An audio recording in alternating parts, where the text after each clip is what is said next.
साताऱ्याहून कासकडे कारमधून फिरण्यासाठी जात असताना कार चालकाचं नियंत्रण सुटल्याने भरधाव कार दुभाजकाला जोरदार धडकली।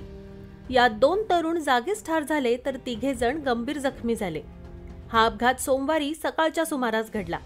अरहान फैजल शेख वय वर्ष 16, सोहेल अन्सारी वय वर्ष 18 अशी जागीच ठार झालेल्या तरुणांची नावे आहेत। याबाबत पोलिसांनी दिलेली माहिती अशी की साताऱ्यातील 5 तरुण कारने कासला फिरण्यासाठी जात होते। कास येथील वुड्स रिसॉर्ट जवळ हे तरुण पोहोचले असता चालकाचं कारवरील नियंत्रण सुटलं, त्यामुळे कार दुभाजकाला जाऊन जोरदार धडकली।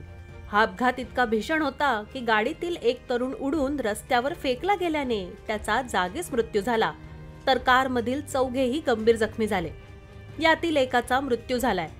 जखमी 3 काही नागरिकांनी तातडीने साताऱ्यातील खासगी रुग्णालयात दाखल केलं। घटनास्थळाचे दृश्य थरकाप उडवणारं होतं। एका तरुणाचे डोके डांबरी रोडवर आपटल्याने त्याच्या डोक्यातून मोठ्या प्रमाणात रक्तस्राव झाला।